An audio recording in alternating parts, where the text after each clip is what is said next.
It was petrifying, absolutely petrifying. Actually didn't tell anyone. I didn't dare tell anyone. I sold my car, used that money as the deposit for my first property. It was a lot easier then. It was only 5% down. There was no stamp duty. A horrendous refurb. I talk about this quite regularly. I mean, the boiler needed replacing, so I painted the boiler with white hammerite. Those are the depths that I went to. Thought I was invincible. Went out and started buying new build properties. Worst experience of my life. Lost a lot of money doing that. I went backpacking to Australia with my two best friends, and 45 minutes later, a phone rang. Hi David, this is the Wednesday morning. Can you go offshore Friday?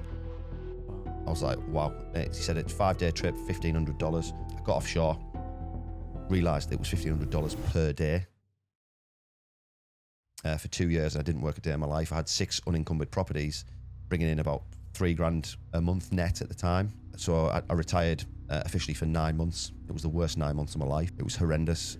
Just talk about that, because 3:45 every morning you're waking up. What's your morning routine looking like at the moment? I don't know what's coming at me that day, but I'm in the right mindset to absorb whatever comes at me. Got to 1,000 properties in 6.5 years. Money is not the goal. No. Like for me, freedom is the goal.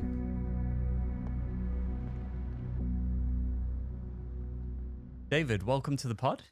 Thank you, mate. Good to be here. Good to see you again. Absolutely. Twice in 1 week. And Mate, I don't see my family this often. is it? No, honestly. Well, you got new family here, and Exactly, it's yeah. your South African brother. But no, I really appreciate you driving down. I know how far the journey is, Yeah. and I really value that. But I wonder, people watching this who don't know who you are, can you just give them a quick overview of what it is you do, what it is that you've done in property? Yeah. So, yeah, David Lamb. I'm from the northeast of England, currently living in County Durham. I'm a property developer, investor, and an estate agency owner, effectively. Been investing in developing property for more than 2 decades. And I own an estate agency that's currently 7 years old. So, all things property. That wasn't always the case. I worked in oil and gas. I've worked in the steel industry. But all of those jobs that I had previous to doing what I do now were with the view of getting into property. And I've done so many jobs that I didn't want to do, but all with the aim of getting the capital to then invest in property. I've always wanted to be a property investor. Really? Yeah. Where did that initial desire? Were your family in property, or was Not at all. No. Oh. I mean, my dad had a painting and decorating business, so he used to deliver paint, sometimes to new build houses. So I'd help him with that when I was a kid. And my mum and dad used to ask me why I was staring at the house. I used to stare at the houses and ask, what are the triangular timber things wooden things on top of the house. Even when I was 6, 7 year old, asking questions about how houses were constructed, I was just fascinated by that. It's just something that caught my eye as a kid, I guess. And I guess I was, I was on building sites quite often with my dad, like I say, helping him out in the school holidays and stuff.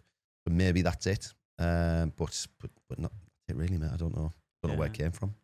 Because it's an interesting one when you look at an entrepreneur's journey, where is it nature, is it nurture? And I've asked so many people that question is, because a lot of people kind of dismiss the possibility because they say, oh, my family don't do that. Or I think the harder thing is going against the narrative of the family that you've grown up in. 100%. Because the language that will be used when you're going to step out is that's risky, or that's too much of a risk. Why would you do that? Get a safe pension, get that. Did you have any of that, or were people quite supportive when you did step out? No, quite the opposite. Yeah, they definitely weren't supportive. No, it was always drilled into me. Get a job, get the pension, pay your house off. Never ever use debt. Don't ever have any debt. Don't borrow money off anybody, be that a bank or being from County Durham in the northeast. It's quite a blue collar area. Nobody was lending and buying houses or investing. It just wasn't seen. But I always had a bit of an issue, even to my earliest memory. I always had a bit of an issue with authority. Okay. And I always felt claustrophobic if someone had authority over me. I always craved freedom, and so I think part of the attraction to property investment was to create that freedom. What is that? Because I think that's an important point. There's a lot of kids at school, and I'd be intrigued to know about your schooling journey, is that are seen as rebels. Normally, I always say it's that authority thing, because my wife always says that to me is, don't like, obeying the rules, or you'll question why I do that the way that you're being told. And I just said I think when on this journey, I've realized the things we've been told are enslaving us, not freeing us. So people are written off as rebels, and some kids, attach that label and go down like drugs and, kind of write their lives off.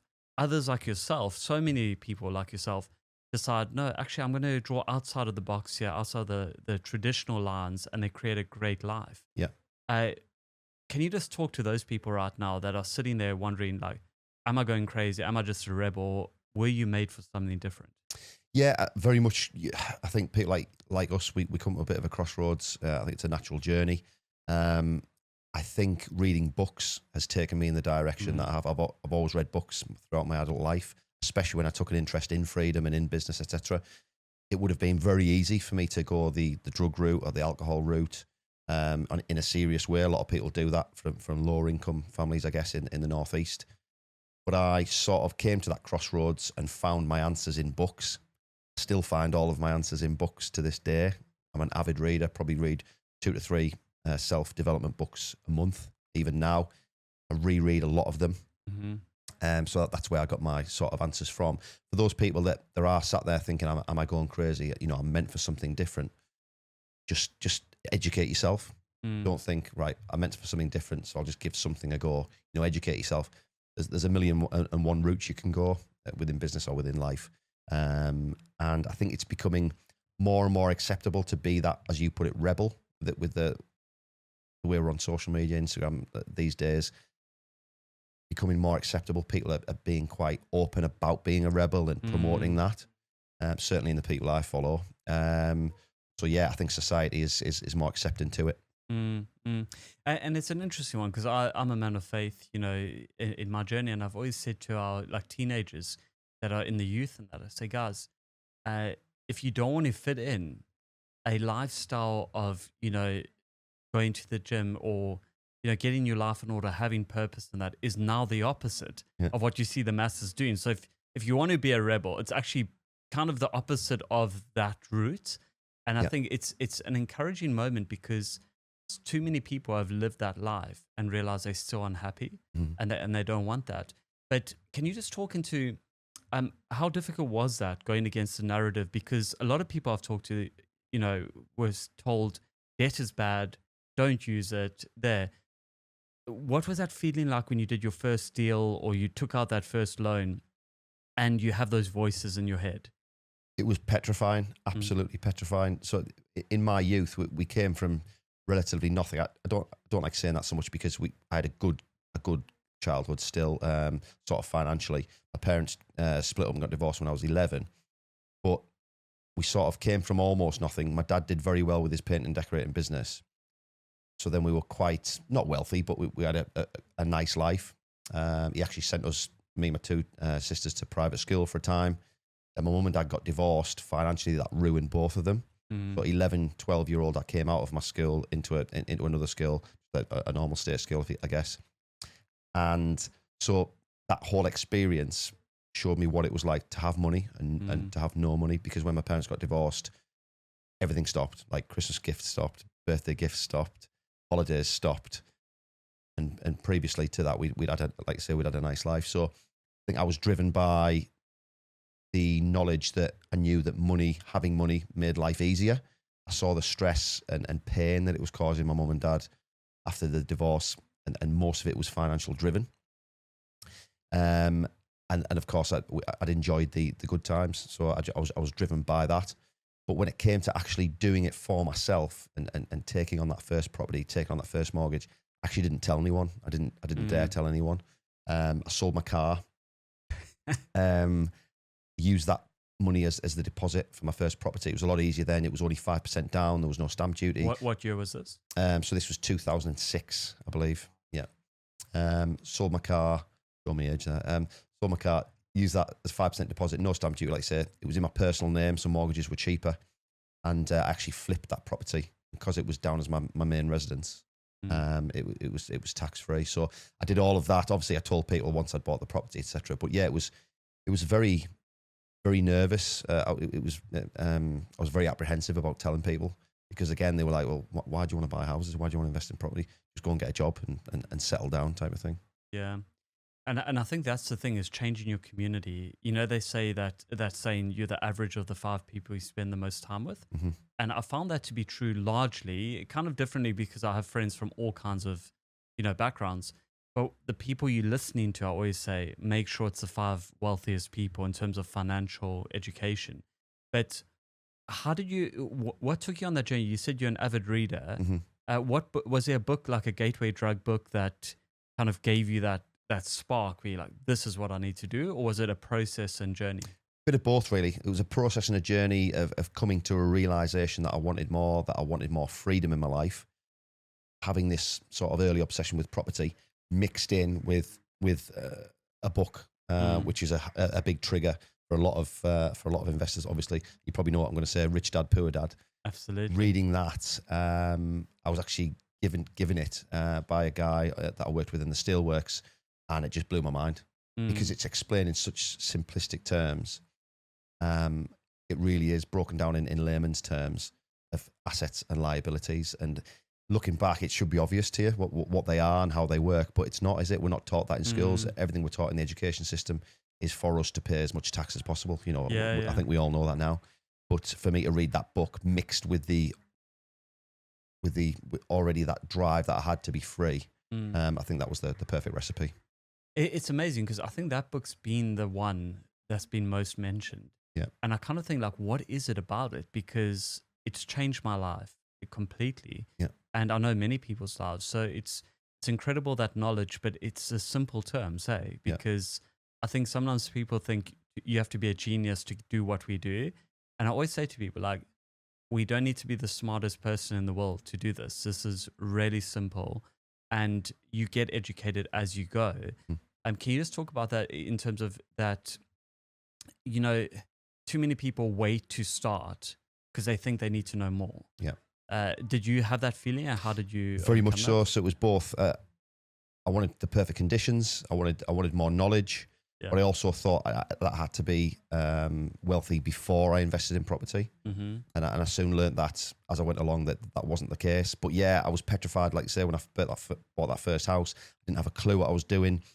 We refurbed it. It was the world's worst refurb. Like, it was a horrendous refurb. I talk about this quite regularly.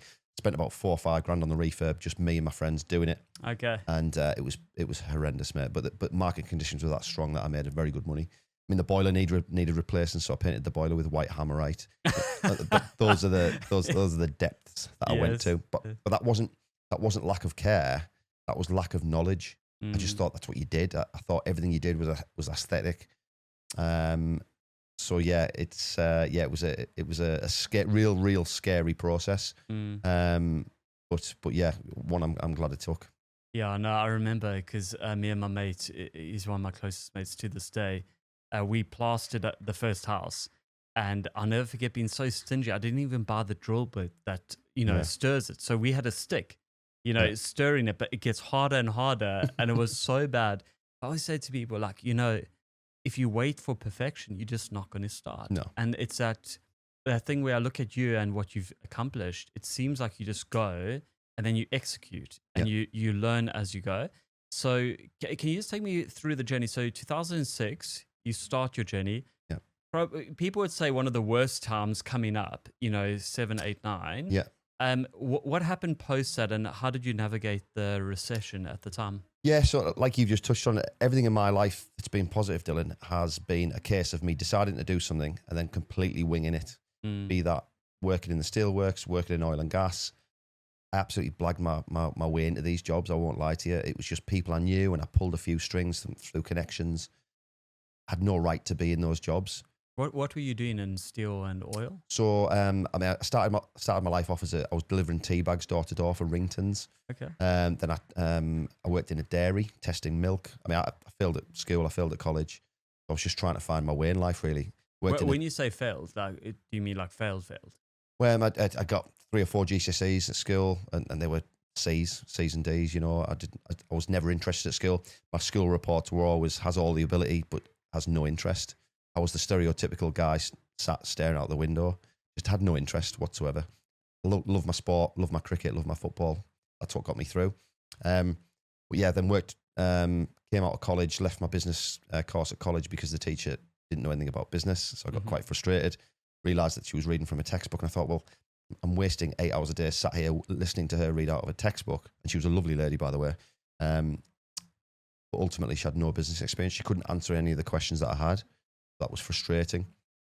Went out there, like I say, started delivering tea bags door to door for Ringtons, worked in a dairy, taught elderly people how to use computers. That was highly frustrating. And then, as you can imagine, and then got on my break as an apprentice in the steelworks. So to answer your question, I was a technical apprentice and basically a process operator. Did that for 7 years, got made redundant, got a good training package as part of the redundancy from the government, and then learned how to do ROVs. So I was piloting submersible robots around the ocean. Again, I had no right to be doing that. I had no knowledge, no electronics or hydraulics background, which is what you need.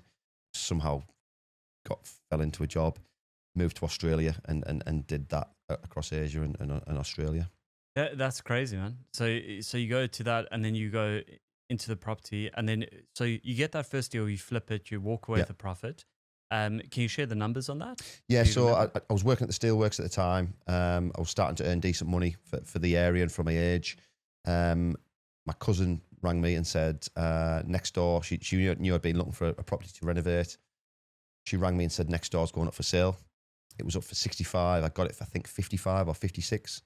Spent 4 or 5 grand on the refurb and sold it for 86 and a half, I believe. So it was, I went from, I remember when I sold my car and I had 4 grand in the bank, like looking at my bank and seeing £4,000 and just being like, wow, like I am minted. Like £4,000. I turned that into 25, 26 net. And you can imagine how I felt when that was in the bank. I was just like, wow, I'm going to be a billionaire. I'm a property developer. This is how easy it is.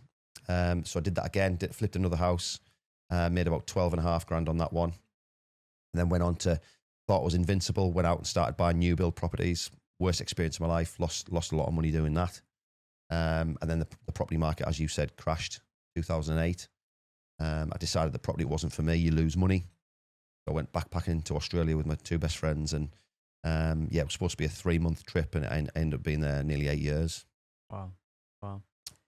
So that's an interesting part of your story, which I didn't know. Is so you've tried it, it's failed. Yeah. And I think it's interesting because the new build thing and also the off plan, thing at that time wrecked a lot of people. Yeah. And it was disgusting when I actually hear the marketing tactics and that.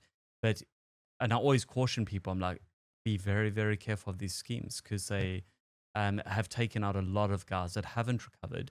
But you've tried something, it hasn't worked out. You've gone backpacking, and Australia is apparently amazing. Yeah, beautiful place. Yeah. You come back. What made you jump back into it? So yeah, I never really lost that love for property. I moved to Australia, and when I was working on the rigs, it was during, I couldn't have timed it any better again.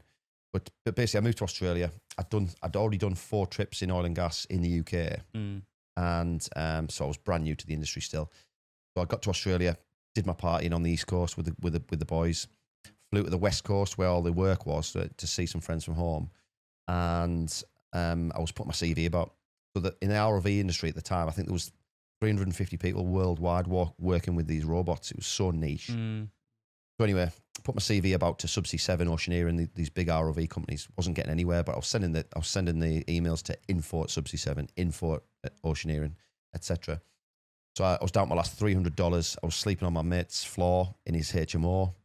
I couldn't go out for a beer with the boy. I had no money. So the plan was to ring my mum, ask for £200 so I could fly home to the UK. I'd given up on Australia.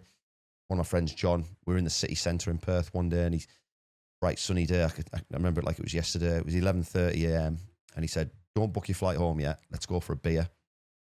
So it's a bit early, mate. 11:30, but it was so hot. We were like, "Yeah, whatever." So we went in this empty pub in the middle of the city centre. It had literally 400 seats out on the front, empty. And Perth city centre is quite a quiet city centre anyway. We sat down, just having a look at the menu for which beer to order. This little old man walks past with a yellow carrier bag of JB Hi-Fi DVDs. He looked like a bit of a weirdo. He said, can I sit with you boys? We were like, well, yeah, if you want. We'll talk to anyone. I said, yeah, mate, yeah, sit down. He had a Kiwi accent. I said, oh, what are you doing in Australia? You sound like you're from New Zealand. He said, yeah, my helicopter's been delayed. There's a cyclone up north. So, oh, do you work offshore? He said, oh, yeah, I'm head engineer for a company called Subsea 7. You won't have heard of them. So in 350 people working worldwide with ROVs, one of them sat down next to me in a pub in an empty city, in an empty bar, and said, "Can I sit with you?" Now you're telling me that's not come from somewhere else. So he sat with us, spent my last $300 on buying him beers, basically. Just I'd like 800, had 8 pints with him. Mm-hmm. He gave me a personal email address, paul.gordon@subsea7.com. I woke up the next morning extremely hungover, found this email address in my pocket, emailed paul.gordon at Subsea. Hey, this is my CV, I'd like to get offshore. I'm a friend of Raymond Knight, which is the guy I'd met. He said, make sure you tell him you're my friend. My friend had dinner. 45 minutes later, my phone rang. Hi, David. This is the Wednesday morning. Can you go offshore Friday? Wow. I was like, wow. He said it's a 5-day trip, $1,500. I was going from $0 to $1,500. I got offshore, realised it was $1,500 per day. I'd not only, I was going to go from $0 to quite a few grand. Anyway, cut long story short, that trip, that 5-day trip ended up being 30 days. Came home with 45 grand in my pocket off one trip from zero. From zero. And when I tell this story now, I still get hairs on the back of my neck still stand up. And I think if somebody else was telling me this story, I'd think they were probably full of shit. But but yeah, that's genuinely what happened. Yeah. And looking back, it was an amazing thing. I worked offshore for Subsea 7 for 7 years. Got an Australian citizenship out of it. Got my Australian passport out of it. Became a citizen. Bought a house over there. But back to the property stuff, I was earning such good money. I mean, everyone in Australia was. It was a mining boom.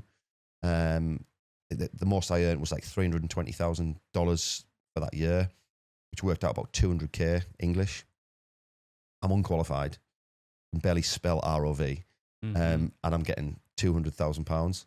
So all my friends are buying boats. It's normal to have a boat in Australia.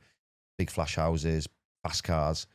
I was driving a 1996 Hyundai Excel around, even when I was on 300 grand a year. No aircon. I picked my dream girl that I'd been chasing for like 6 months up for a date. We didn't even make it to the bar because her makeup ran off her face and she made me take it on because there was no aircon. It was just, I was so laser focused on what I was doing. I was sending every penny back to the UK to buy ex-council houses in the northeast. Much to the amusement of the Australian guys that I was working with on the rigs. They thought it was hilarious. You're never going to make any money, blah blah blah. And these guys that I'm talking about are still working on the oil rigs to maintain that lifestyle. I realised that I wasn't going to be on this money forever, and I wanted to buy as much property. I thought, right, I want to be a property developer. I want to be a property investor. This is my time. So I bought 6 or 7 houses for cash in the UK over that period. And so, what year was that? So when I was buying, I started offshore with Subsea 7 in 2011. So sort of 2011 till 2016, I was buying properties. I was going back to the UK for weddings and for christenings. And the running joke was, he's only coming home to buy property. So I'd come home for a wedding and buy a house. I'd come home for a christening and buy another house. So yeah, it was a brilliant period of my life looking back. I didn't appreciate how good it was. I just had all this cash. I couldn't get mortgages in the UK because I was an Australian citizen. But yeah, the mining boom and oil and gas boom came to an end as I thought it would. I think being through that housing bubble in the UK before I went to Australia helped me to recognise what a bubble is and how market conditions can change in the click of a fingers. So when I was in Australia and earning all this money, I knew it was going to come to an end. I knew it wasn't going to be forever. So that mining boom ended. I lost my job offshore. Everyone did, really. And me and my best friend, instead of looking for more work elsewhere, decided to go backpacking around the world. So the next 2 years, I went around Asia, all of Europe, all of South America for 2 years. I didn't work a day in my life. I had 6 unencumbered properties, bringing in about $3,000 a month net at the time. So all my friends were working in bars and restaurants as we were traveling around South America and Europe. And I was just living it up, eating steak, having private rooms in the hostels. And that's really when it hit home, I'd read about passive income and I knew what it was. And, you know, it sounded amazing. But to travel around the world for 2 years when a 30-year-old and not work a day in my life and live like a king, that's when I was like, that's it. That's passive income. And that sounds truly passive because most property guys I know today couldn't do that. No. Even if, and this is, I think, where it's so important for people to understand, it's not the amount of properties that you have. because too many people set the wrong focus, the wrong goal. 100%. And I think anyone that's scaled, fairly big, they're almost also the same thing. The headache then of one guy is like staffing. He said it becomes another job in itself Yeah. that he just doesn't enjoy. But to be able to go for 2 years around the world, very few people I know have achieved that. So what made you kind of go from that place to where, what were the next steps, and why did you, because I mean, I suppose you could have just kept traveling and carrying on as a young guy. And so at 30, you're financially free, so that's incredible in itself. What took you to that next step? Were you happy? Were you not happy after 2 years? I was happy. I lacked purpose though. I'd traveled for 2 years and just drank every night, partied. I mean, it was just the time of my life. I remember sat in Bogota in Colombia, and I just I'd done sort of the last 3 months in South America. I was on my own.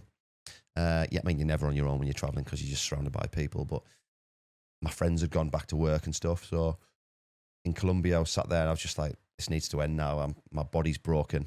It's been the time of my life. Even though I had this money coming in, I still wanted more out of life. I didn't want to just exist. I was educating myself. Even when I was backpacking, I was reading books, Rich Dad, Poor Dad, Stephen Covey. Anything written by Stephen Covey, I was reading that. Rob Dix, reading all these property investment books. So I was educating myself. I knew what was available to me having 6 unencumbered properties. So I knew there was more to come. I knew there was an exciting period in my life coming. I got back to the UK, just moved in my mum's for a couple of months just to get my feet back on the ground. My friend had a construction company, so he hired me as a project manager, given my property background.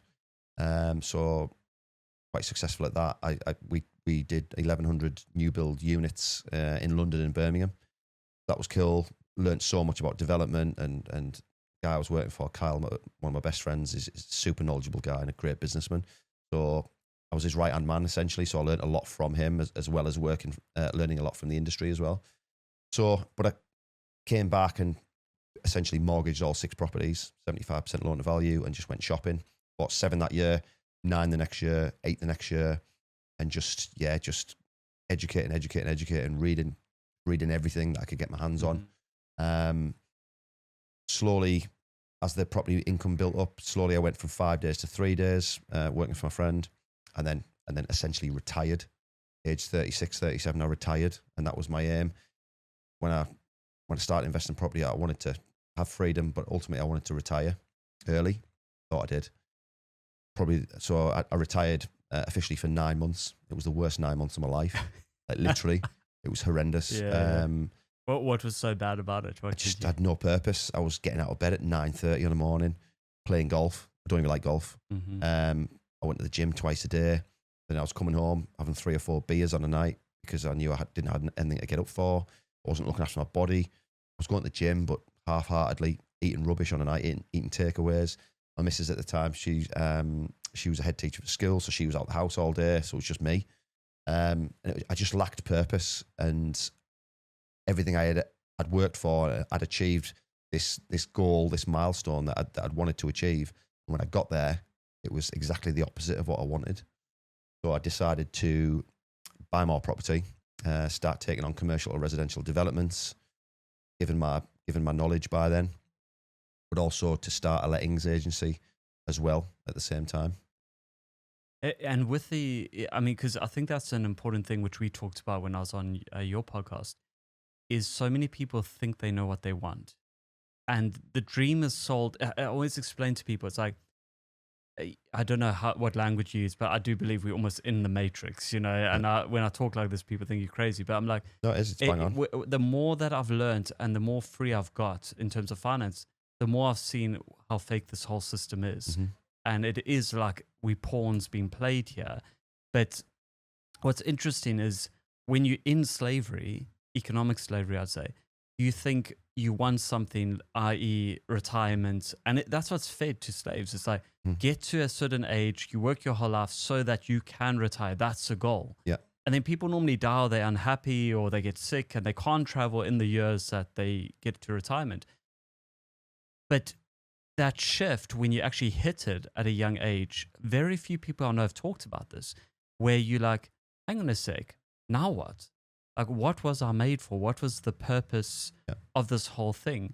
Have you found, that's been a journey, and where have you landed now? What do you think the purpose of life is? Yeah, and I've probably been through many of these sort of stages where you come again to a crossroads and think, well, now what? Mm. That was definitely one of them when I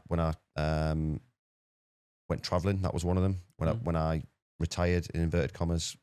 That was definitely one of them, and made me think, well, what's next? Like, what's the whole point of this? I've got financial freedom, do what I want on a daily basis, but I'm not happy. I was the opposite of happy. Wouldn't say I was depressed, but I just wasn't right. I wasn't. I didn't enjoy my life. And then I've built the estate agency up. Got a great team of staff now. I've got an operations manager who's took the day-to-day running of the office off me. And then you come to another crossroads and you're like, well, okay, I wanted to manage myself out the day-to-day on the business. I'm not there yet, but I'm probably 75% of the way there. Now what? Mm. And I'm like we discussed on my podcast, I'm sort of at that stage again now.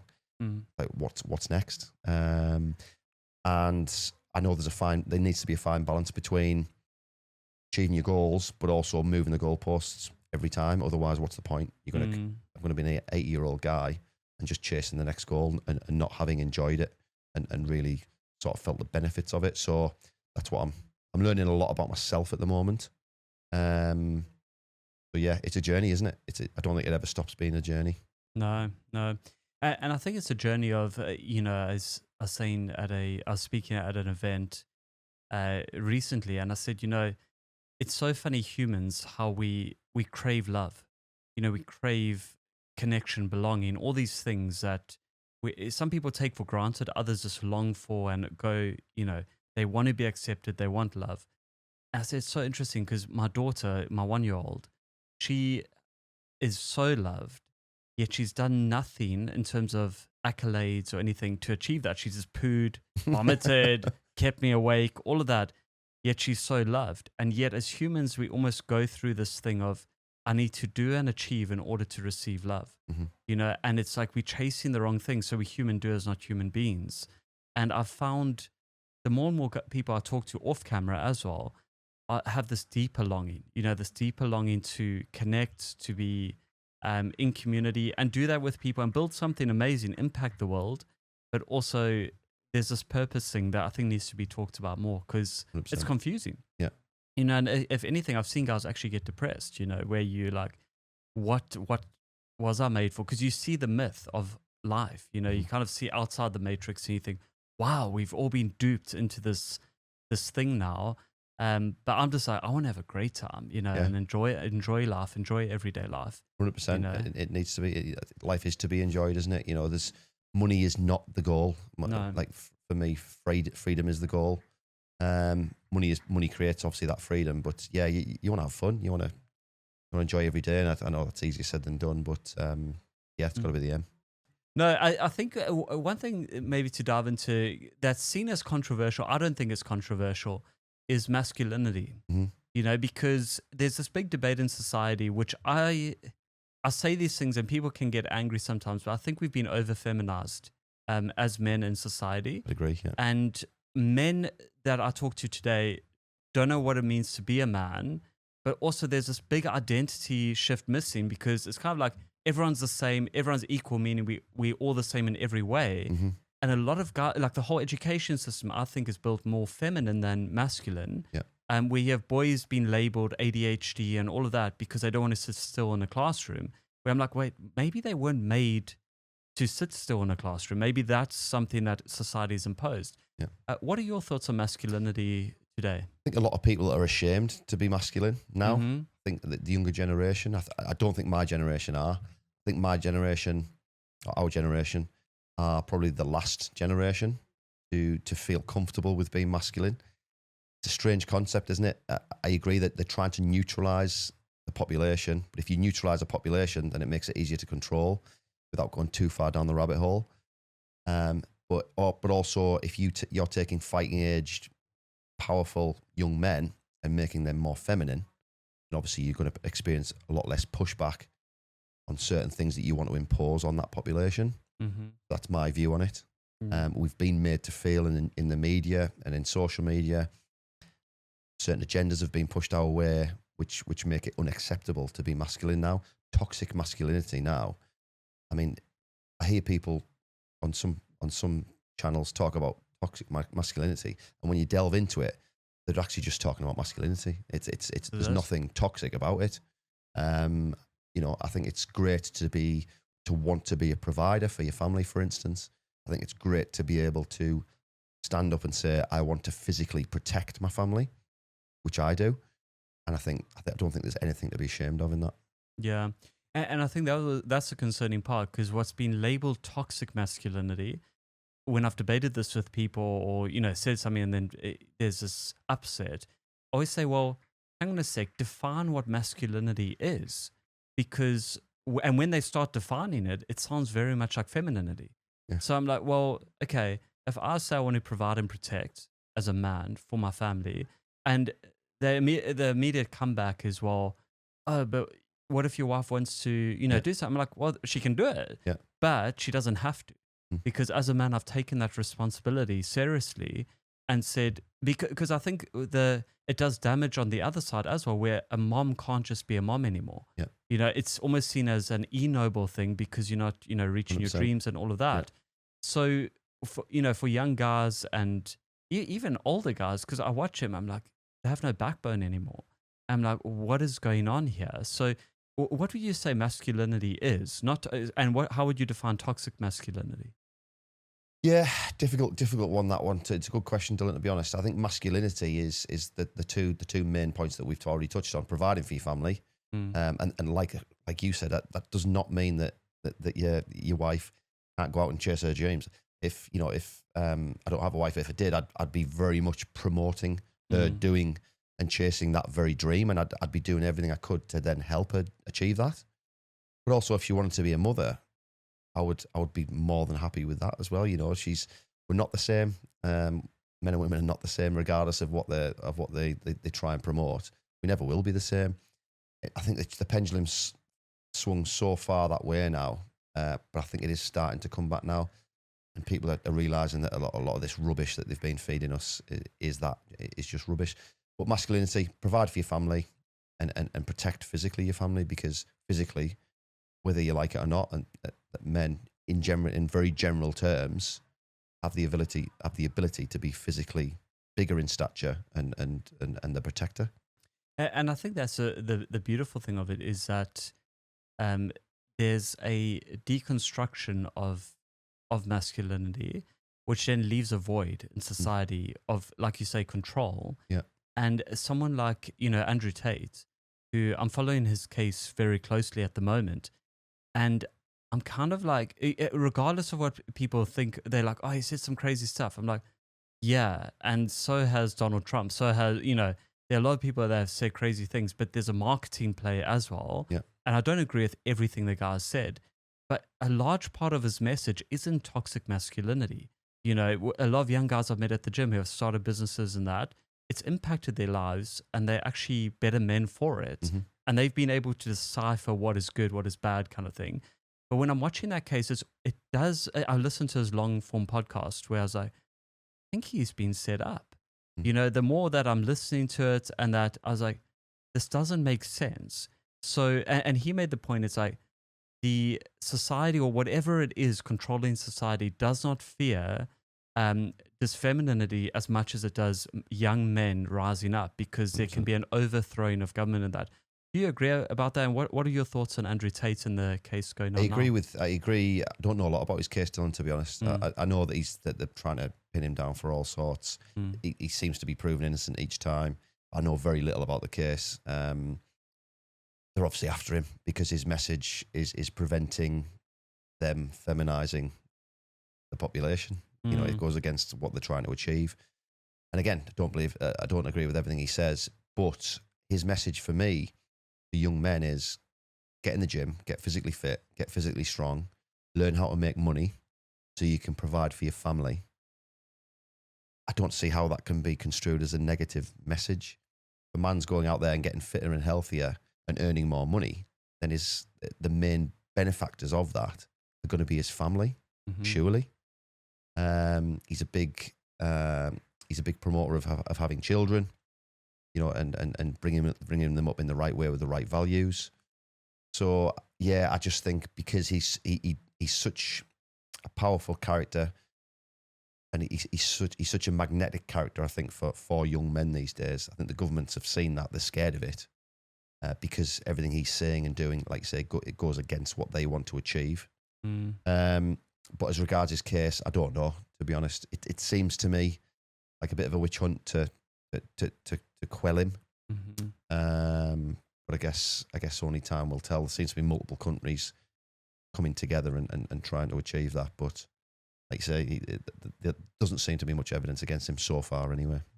And I think it's a massive need in society for good men to rise up and actually speak truth and call young men to something of purpose, because I think that's been so deconstructed in society that we don't have that mentorship, fathering.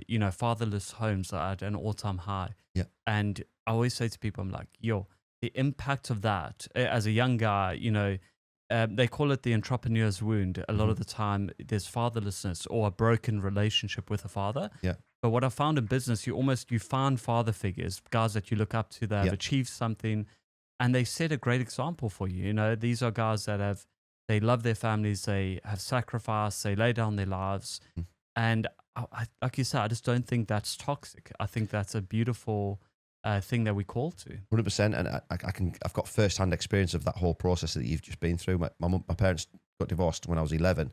I haven't seen my dad hardly since then. Right. Physically, I've seen him, I've driven past him, but I haven't spoken to him.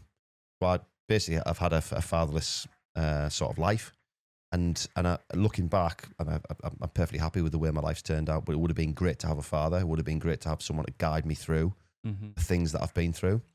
I think not having a father in my life has certainly delayed my success, I guess, by a decade, I think, because I just wandered around lost in my 20s. I had no direction.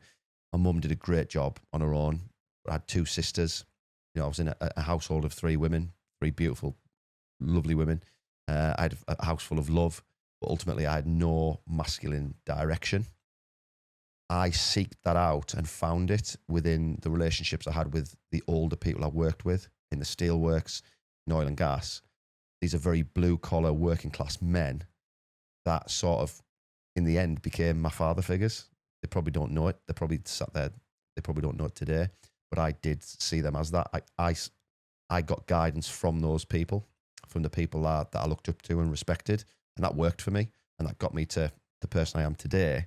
But there was sort of a decade where I just wandered around with my head in the clouds, not knowing what I was supposed to be doing with my life. And that would have really helped to have had that father. Out of interest, feel free not to answer it, but what happened with your dad? Why did he not stay in touch? Or? It was a real messy divorce. It was a horrendous time. But the reason I fell out with him, we kept in touch. I moved in with him for a short period of time. Blamed my mum for some of the divorce, etc. But then my dad treated me. I was playing a high level of football and a high level of cricket, so my dad was coming to my games and stuff like that when he chose to, I guess. But he was completely neglecting my sisters, and we had 4 or 5 big arguments about the fact that he was ringing me and he wasn't ringing my sisters, and I hated that. And ultimately, that's why we fell out in the end. The fact that he was communicating with me, maybe not in a big way, or maybe once, twice a month, but not. He just cut my sisters out of his life completely, which I found really, really annoying and really strange as well. But ultimately, he didn't have any interest in being part of our lives. It's such a sad thing, to see. And my father's, very, is very different. But I didn't know him from 4 months old, and then through. But there's that kind of, that dipping in and out of people's lives that just it breaks something of trust and whatever. But similar to, you actually found that in the church, is these big, strong men, tradesmen, a lot of them, that became father figures, that set an example, to you. And it changes your life. But it's interesting you say you feel like you lost a decade, because a lot of young guys I look to and our mentor and, father in one sense, is I always say to them, like, look, I'm not your mother, because they expect, when it's tough or whatever, me to say, okay, don't worry, it's all good, I Put your say, arm around them, no, yeah. no, okay, come. You were made for this battle. You Yeah. were made to fight this. And that voice of a father can carry you through. But that lostness, I see that time and time again in young guys. Yeah. And it makes me sad. But that's what I love about speaking at events and, getting out there saying, like, hey, we can change people's lives. Because even though we didn't have that, we can become different men, to society. But the problem is sometimes guys are trying to become, focusing on what they don't want to become. They end up becoming that thing. Yeah. Do you know what I'm saying? 100%. And I've seen that happen, me and my brother, whoever. It's like there's a danger in focusing on the negative rather than the positive. Mm-hmm. And I just, I always encourage people with that is look at the positive. Yeah, and I think in the same way, that decade I say I lost, my sort of 20s, I was doing everything I could to avoid discomfort. I was chasing comfort, be that in my lifestyle. I wasn't going to the gym. I wasn't looking after myself.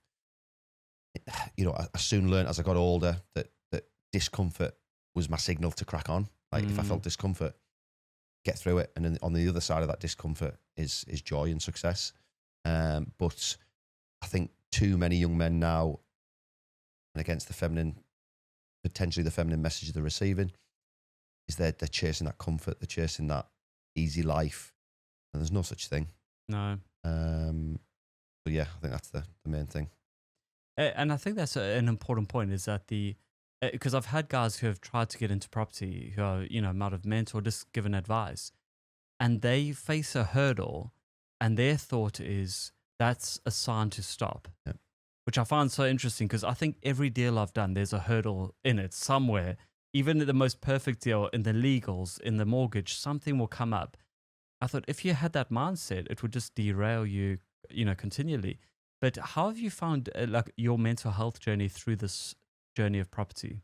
Have you ever struggled, or have you been pretty clear-minded? It's been a roller coaster. It's still a roller coaster, to be honest. I don't think property investing's for the faint-hearted. I think a lot of people try property investing. Having the lettings agency gives us a real window into that.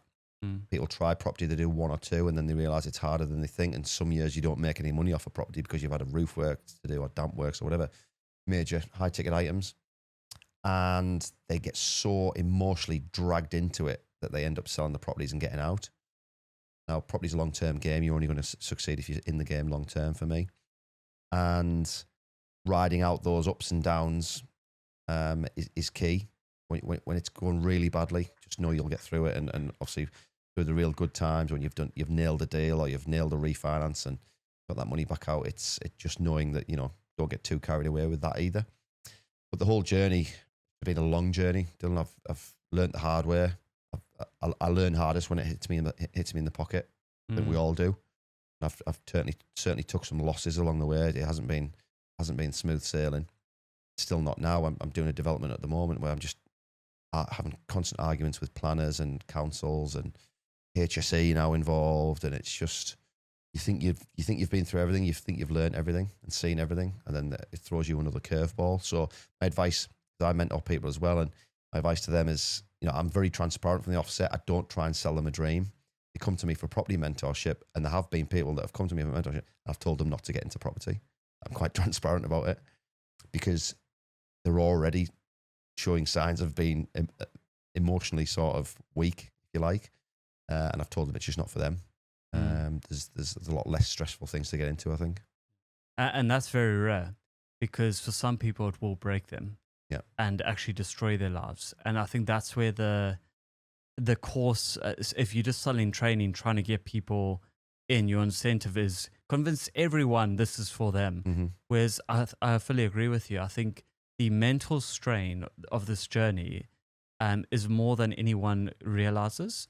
And if it weren't for, I have 3 close mates who've been with me on the journey and been mentors, through that in different degrees, where I can pick up the phone. He's like, oh yeah, bro, that's normal. Don't worry, it's a nothing burger. In a year's time, you won't think about it. I'm like, well, I'm really stressing. Yeah, I've got police phoning me, all of that, when it kicks off properly with something. But one of the things I found, which took me by surprise, is how lonely it can feel in those dark hours where mortgages get pulled, bridging fine, whatever it is. It can feel incredibly lonely. On it. Have you experienced that? And Yeah, I always say this: it's property can be a lonely journey. It is very much a lonely journey, and I think even the good times at times can be lonely. Interesting. So the negatives, when you're in a dark hole and you're really fighting for your life and you owe people money and you're not sleeping, stressed a bit, that's a very, very lonely period. But also sometimes when you get a big win, I haven't always had people in my life that I could celebrate that with because they don't understand. A lot of them would judge me and say, "Oh, who does he think he is? Flash Harry celebrating a win." Do you know what I mean? Yeah. So it's on both. It's the bad times and the good times can be incredibly lonely. I find the longer I've been in the game, and I've been more confident over the last few years to reach out to people and connect with people. I've got a very good friend, Theo, at home that our journeys have almost mimicked each other completely. I met him when we both had 6 or 7 properties when I just come back from Australia. And we've sort of grown our properties to the same level now. And we both do quite large commercial to residential developments. We've both owned estate agencies. So having him as a partner, we have a monthly mastermind where we get our heads together and for 2 hours, we solve each other's problems. That is like gold dust. And it's difficult to find people of that level and that quality, I think. But you need people around you that you can bounce ideas off. And like you said, just for somebody to say to you, "It's okay, David, that's normal. I've been through it." It's just like all the pressure's off, isn't it? Absolutely. Yeah, he's got through it. He's going to help me through it. And I think that's a very valid point is the culture of celebration of other people's wins is something we don't we don't do well, especially in Britain, unfortunately. I think the culture's like tall poppy syndrome. He thinks, it's a different mindset. Americans, it seems like, okay, mate, how did you get the car? How did you do that? Yeah. It's a different mindset. Whereas what I'm trying to do is look out for other people's wins now and then celebrate with them and say, hey, dude, because what I found is if you don't, you're on the next thing already. Yeah. Especially people like us. We don't stay long at the win. We kind of just move on. And the other week, I think it was agreed like 5 properties in auction in one day. And I remember thinking, wow, that's crazy, whatever.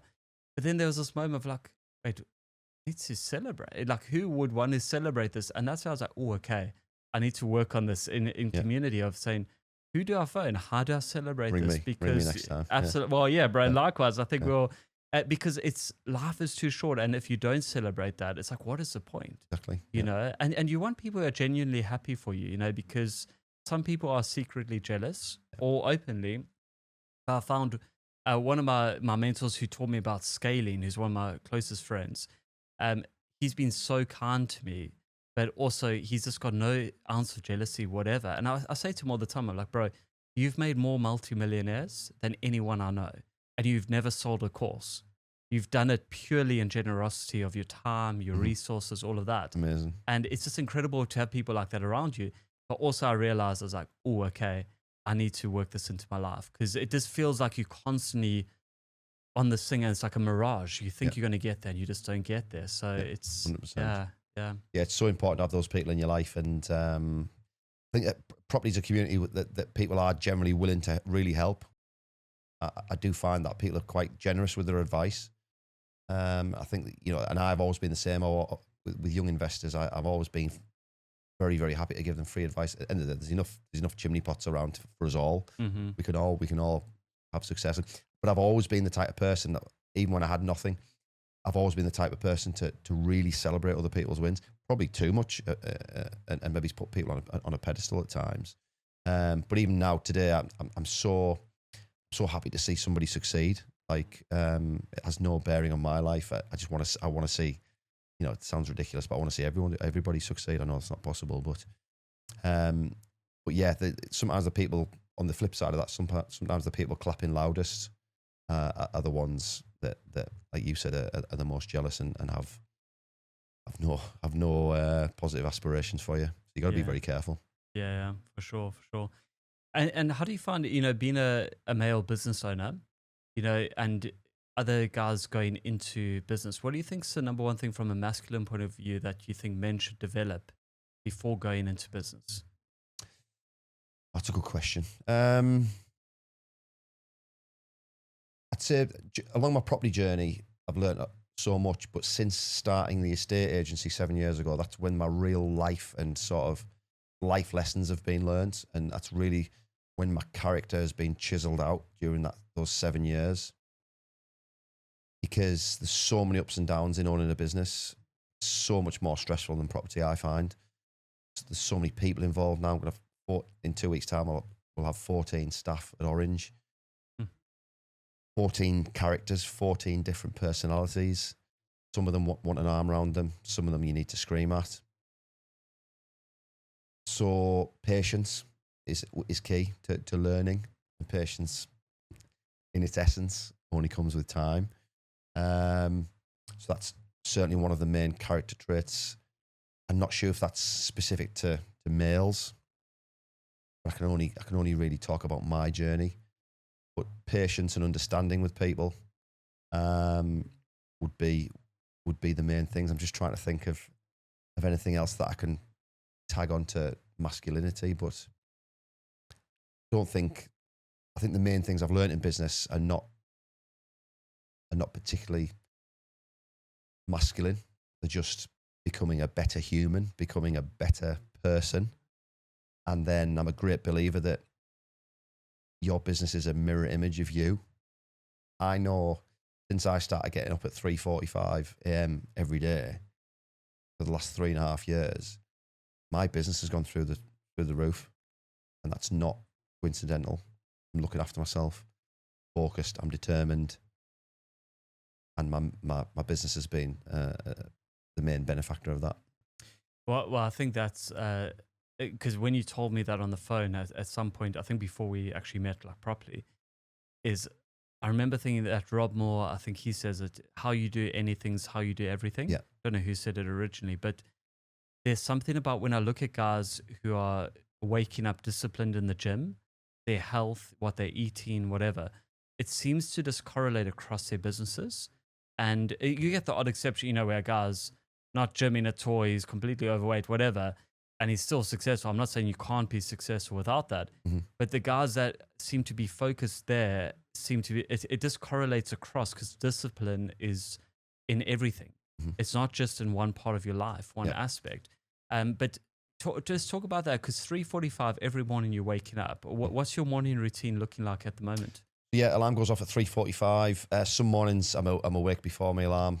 Some mornings I bounce out of bed. I can't wait. Some mornings I don't want to get up. Yeah, I'll be honest with you, but I do anyway. And I literally say to myself out loud, I don't want to get up, and that's why I'm getting up. And that's what I say to myself. It's just part of what I do. But get up, go downstairs, let the dogs out, feed the dogs, have my electrolytes with creatine, clears my brain fog straight away I find if I do that. I'll sit and have a coffee and read my book for half an hour. I'll go to the gym for about 1.5 hours to 2 hours. And that sort of 2 hour period where I'm absolutely torturing myself is the most relaxing part of my day. Paradoxically, I just love it. The whole experience. I go every day. I go 6 times a week, and each session, doesn't matter if it's legs, back, chest, cardio, whatever it is, don't want to leave the gym. I hate leaving the gym. Like a bit of an anticlimax when you're leaving, but it puts me in the right mental space. Obviously, physically, it's doing me good as well. Full of happy chemicals and full of endorphins, and I try and push the weight and push the reps every workout, and that mindset of pushing and progressing within the gym, I find then I take into the rest of my day. So I'm leaving the gym with this progressive mindset, this positive mindset. I know anything that happens in my business day, and there's so many variables as a business owner. I don't know what's coming at me that day, but I'm in the right mindset to absorb whatever comes at me. And that whole process is just an absolute game changer for me. I go home, I eat, shower, I get dressed, take the dogs out, and then I go to the office or go to a meeting or wherever I need to be. But I'm just set up for the day. It's incredible, man. And I think that there's a great example that you said in there, and also saying to people like finding their mojo where they doing something hard like ice bathing or whatever it is. Yeah. It just puts you in the right mindset, for that day. And so many people again have been taught you need this much sleep or you need this or that, whatever. I say, look, just listen to some alternative thinking, and you'll be surprised at what you find with an alternative life. Mm-hmm. That because you're not going to just do what the masses are doing. You're doing something different. Yeah. But what do you say your biggest leadership advice is to people? From what you've learned in terms of in twofold, leading in a business sense and also leading yourself in those moments. Leading in a business sense, I think the key is to lead by example. I'm not a screamer and a shouter, and I never will be. I never want to be. But I know, or I like to think that my staff look at the way I live my life and how driven I am and how much I look after myself, my body and my mind. I like to think that they look at me and if they're not inspired, at least they admire, and at least they think, this is our leader. This is, if he's taking such good care of his body and his financial state, etc., I know he's going to look after me, and I do look after my staff very, very well. They would all say that. So I think if someone takes care of themselves in their own life, a great example to others that they will take care of them if they're in a position where they should. From a personal leadership perspective, I think discipline is everything. Without discipline, I'm a bit of a nightmare, I'll be honest with you. I think that the period that I retired, that 9 months, gave me the purest example of what I'm like without discipline. There was zero discipline in my life, and I was just turning into mental and physical mush. Eventually, I was, like I say, it just wasn't a pleasant existence. I look back at photographs of myself during that period, and it disgusts me, I'll be honest with you. What were you, like fat or? Yeah, yeah. I was never fat, but I was out of shape. I had a belly. I looked tired, big bags under my eyes, even though I was sleeping 9-10 hours a night. But I was drinking alcohol every night, so it was sedation rather than sleep. I was eating the wrong foods, so I was probably deficient in all kinds of vitamins and ingredients that your body needs, which I fill myself full of these days, and I eat a very, very clean diet and have done for years now. So discipline is everything when it comes to sort of, if you're a man and you're on a mission, or a girl on a mission, but I can only speak as a man. If you're a man on a mission, discipline is everything. And like you rightly said, if finding discipline with your food or finding discipline in the gym equals discipline in every other area of your life. I don't know what it is. I don't know the neuroscience behind it. Should do, because I listen to Andrew Huberman enough. Yeah. But there's something in that. If you're disciplined in one area of your life, the knock-on effect is huge. On the flip side of that, as I've just explained, lack of discipline also has a similar knock-on effect to our relationship suffered from the mental state I was in. My business wasn't getting off the ground. Flip that, and now disciplined in myself and taking care of myself. Got better relationships. My business is performing. It's not coincidental, is it? And they say like there's pain and discipline, the pain of discipline, the pain of regret. One's heavier. Which one would you like? And Exactly. I think it is true. You're either going to regret your life and get to 60 years old and look back and say, I could have done this, I should have done that, whatever. I thought, how sad, because one of my fears is dying without reaching your potential, where you think, man, I was made for this and I missed it because I doubt, your mindset wasn't right or whatever. But in terms of, in leadership, I think there are hard conversations you have to have as well, when you're addressing things and that. How do you find those where you're trying to build a culture in your company and you've got 14 staff and, they do something out of line with your culture? How do you address it? And, what sort of process? Does it eat at you a bit, or do you just hit it straight away? I'm getting better. I would say I'm getting better. It's like anything, exposure to it.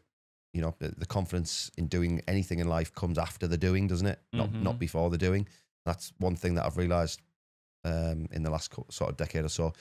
Everything in my life, I was looking for confidence in that area before I'd done the task. I think a lot of people do that. A lot of people are guilty of that.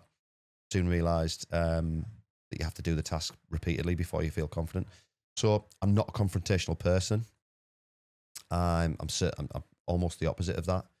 And I found it difficult to set boundaries in the early days of my estate agency, Orange Sales and Lettings. Now I'm a lot better at setting boundaries. I'm a lot better at having those difficult conversations. In the early days, I thought those difficult conversations meant screaming and shouting at people. Soon realised that you can be very calm and you can be very clear in your message. And it doesn't need to be any sort of irate shouting or anything like that, but you can still get the message across. So I think I'm pretty good at that now. I'm very keen to call if someone acts out of line, steps out of the culture. They're in my office. We sit down, we discuss it, find out why it's happened. We create a solution to it between us. Not it's David's way or the highway. How do you feel? How do I feel? This is what I feel that you need to do better. Do you agree? If they don't, why? But half the time they do agree. Most of the time they do agree. So yeah, just being more conversational and finding out the reasons why people are behaving like they are, rather than just ranting and raving, which I thought was the answer in the earlier days. Yeah. So I'm just like anything, and I'm not perfect at it, but in 5 years' time, I'll be a damn sight better than I am at it today. Absolutely. Again, these aren't the things that you taught at school. No. So you're kind of running in the dark trying to figure it out. And I think the boundary thing is so important because small business owners, you start with a small team and it's kind of like everyone's family, everyone's friends, and you are recruiting people, to whatever it is. And then you let the boundaries go, you let the standard go. And then as it scales, you get to that point where you have to shift and it becomes more corporate, whatever it is. Yeah. And it can be a really difficult journey, but I think, yeah. And the thing for me, Dylan, as well, I don't know if you're like this, but when I'm sat having that awkward conversation with my member of staff who's been working in sales for 40 years, yeah, and is massively educated and massively experienced in what they're doing, I'm sat down and I'm teaching them lessons, but part of me is still the guy delivering tea bags. Interesting. So yeah. to deliver that message to a guy or girl with 40 years experience and far more knowledge than me in that field, and part of me deep down is still the guy delivering tea bags and testing milk in a dairy, and I am still that guy. That's difficult. That's difficult. Or was certainly a lot more difficult in the early days because I almost didn't give myself the authority or the credibility to deliver that message to somebody else. Whereas I'm getting better at that now. Interesting. And that is interesting because a lot of the time, business owners, we employing people more intelligent than us, on paper or whatever. Yeah. And better than us. That's the aim of it. But then leadership is a unique thing because I was trying to put my finger on it the other day where I was talking to this team and I was saying, guys, don't underestimate the power of a visionary leader, because when you have vision and you're casting that, there's something unique about that. Otherwise, it just becomes an administrative task. Mm-hmm. And when you're trying to scale in that, you need that motivation, you need that inspiration. Yeah. So just thinking about where to now for you. So you've got the lettings agency, you've got your portfolio. Yeah. You could sit on a beach somewhere chilling, 75% out. Within a year's time, you could be there. How big do you want to go with the lettings? And yeah, so we've just broken the 1,000 property mark under full management, which is amazing. It took me so long to get to 100. I remember just wishing my life away trying to get to 100. Got to 50. Seemed like we're on 50 or 60 properties for forever, and we finally broke 100. I've been growing via acquisition. I've just completed now on my 6th agency acquisition, and that's something I'm going to continue with. To be honest with you, I don't know. I envisage having a managing director in the coming years and stepping away even further and just being that visionary that you're talking about. It's still very important to communicate that vision to your staff as well and replenish that vision. So numbers wise and properties wise, I'm not obsessed with the numbers. I just want the business to perform from a customer service perspective. We still get amazing reviews despite the growth that we've had. So maintaining that customer service level is very, very difficult, I have to say, but we seem to be achieving it so far. If the business is performing and we're serving our customers, that's my number one priority. You fulfill that, The financial rewards will come anywhere. There's no point chasing money. That'll come anywhere. Obviously, I want the business to perform financially. I'm the sole director, so it's very much in my interests. But to answer your question, I don't know where it's going to end up, and I like that. I like the fact that I don't know. Business is growing. I'm enjoying the process. I'm meeting some amazing people along the way. I'm serving amazing people along the way. It's the business challenges that I face on a day-to-day basis are making me a better person, and ultimately, that's the most important thing, I think. And congrats on that, because that's a massive achievement. Thanks, mate. Yeah. I say, because I know some guys who sold out in MK at, I think it was 1,200 properties. And I know their payout, what they got. Yeah. And it's a very valuable business you're sitting on there. But for them, it was a whole generation. I think, if I'm not mistaken, maybe 40 years. Oh, wow. That they'd built that in. And so for you to have done that in the time scale you've done it is an incredible achievement. And I just think, it needs to be applauded, because building that and dealing with landlords, everyone talks about tenants, but I think dealing with landlords can be probably more painful, hardest, yeah. Because it's you get some people that are so difficult and unreasonable. Yeah. And to put up with that, man, I respect, because yeah, you're right. Landlords, I'm a landlord, so I'm allowed to say this, but we're a very needy breed. You wouldn't believe the requests I get from landlords. You just honestly, Dylan, you wouldn't believe it. They expect everything for nothing. They think that £40 or £50 management fee every month covers everything. Yeah. And that's frustrating at times. Half the time it doesn't cover your fuel to achieve the task that you're doing on their behalf. So you're battling with that. Very good landlords as well that are very respectful, etc. But yeah, it's been a long journey. It hasn't really. It's only been 6.5 years. So we've got to 1,000 properties in 6.5 years, which I know is incredibly fast. I appreciate that. And I know the people that own agencies, and they're older than ours, and they haven't even got half those properties. So I appreciate the growth, but I'm very, very aware that it's not about blind growth. There's no point adding all of these new landlords if you're losing your original landlords, and you're just churning. And you hear of so many companies doing that, and I just think, well, what's the point?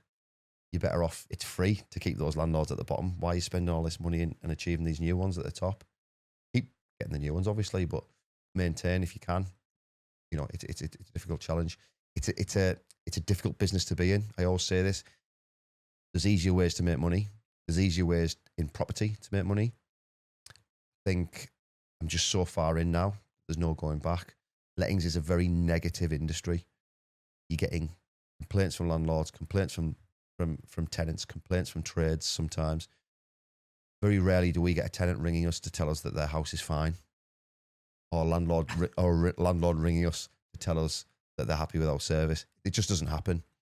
I can sit in our office, and I don't mind saying this in front of my staff even, I can sit in our office for 2 or 3 hours and my mood drops 80, 90% because every conversation is negative. We're problem solvers. And sometimes at times when my staff have a whinge about the problems that they're solving, I always remind them, no, our business wouldn't exist. These problems didn't exist. But it is a negative environment. You're surrounded by negativity. Sounds ridiculous, given that I'm such a positive person. So yeah, it's a massively challenging industry, getting more and more challenging with the legislative changes and the governmental changes. But every day is a battle, and I kind of love that. I love that. I love that battle.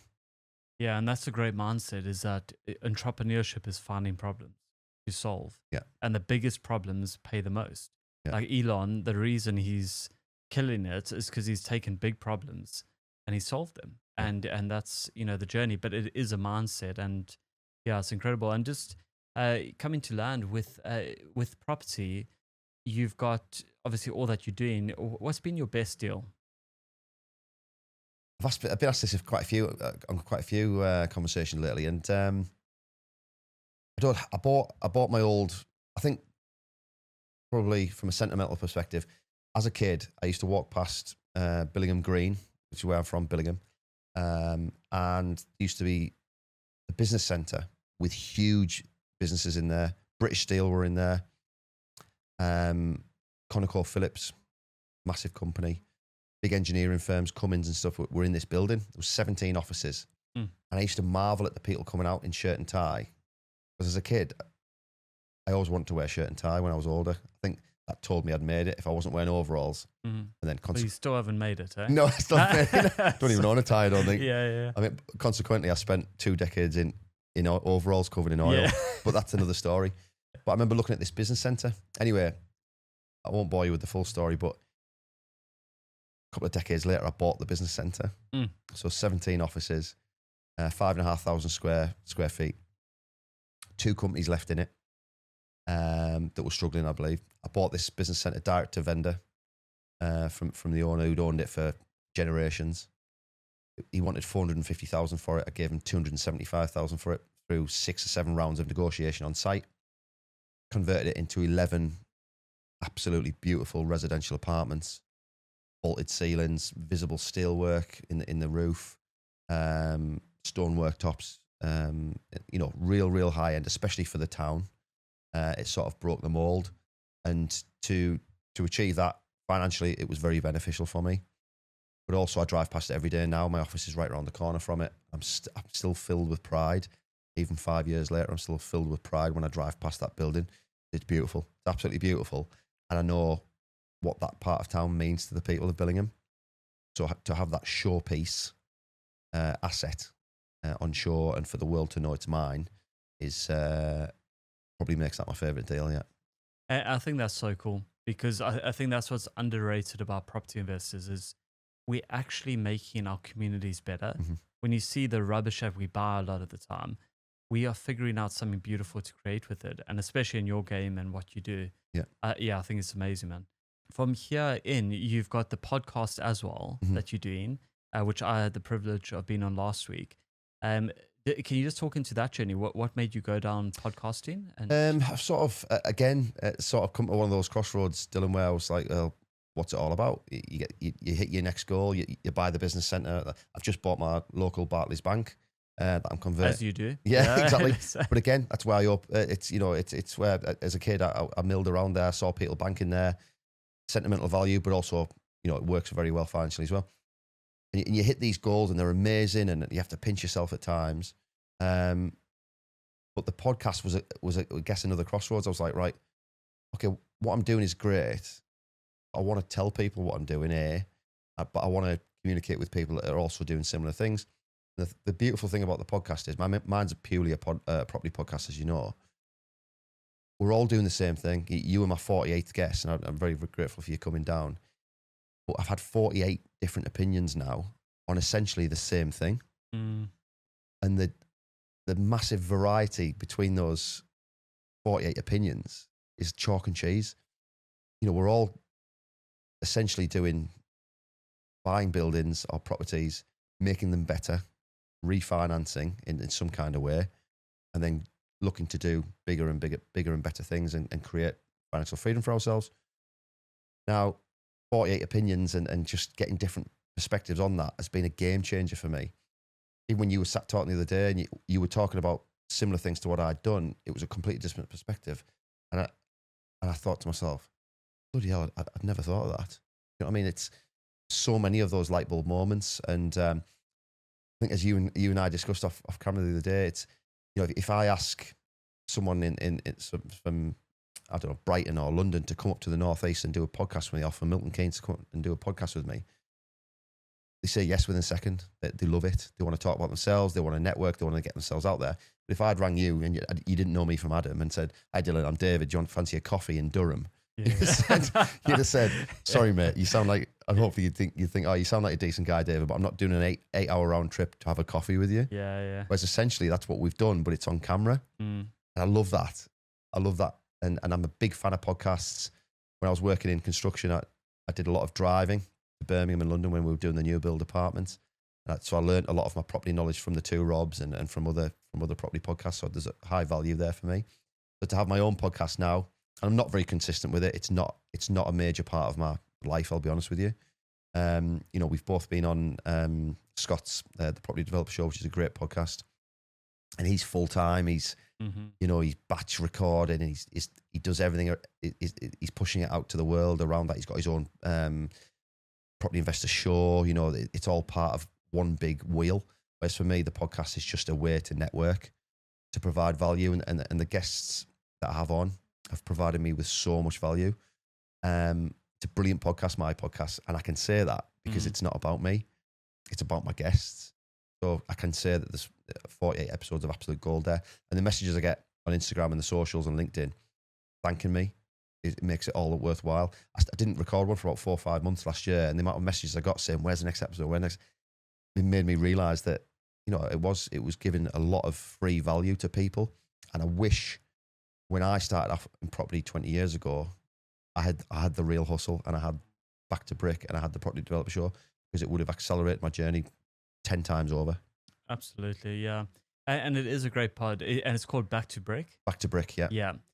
So there'll be a link, you know, when we put this out on that, because I encourage people, especially if they're wanting to get into property. I think I've seen the guests that you've had on, and it's quality, and it's great to see, because this is where you get it's almost like books, but in audio and video. Yeah. You know, when you listen to a long form conversation like that, man, you just pick up so many tips, and you come away, you know, sharpened in that. So yeah, David, I mean, it's been so good to have you on, and I want to thank you for, you know, coming down again. How can people connect with you? So I'm probably most active on Instagram. David Lamb Property is the handle. LinkedIn, just my name. Facebook I'm on, but I don't really use. orangesalesanlettings.co.uk. If anyone wants to get in touch regarding sales and lettings in the Northeast, we'll be more than happy to help, and refurbishments. But apart from that, Instagram's where I spend most of my time if I do on socials. I spend a lot less time on socials these days. That's a purposeful measure I've made. But yeah, that's the best place to get in touch, yeah. Yeah, and I'd encourage anyone listening to do that, you know, to connect and even just follow you in terms of content, stories, and all of that. Because I'm watching, I'm like, that's cool. You know, it's good content, and it will help you. It will inspire you. So thank you, mate. Yeah, mate. So I look forward to having you on at another point, but it's been such a privilege, and I look forward to hanging a bit more. Yeah, me too, mate. And thank you so much for inviting me down and coming on mine as well. No, pleasure. Thanks, David.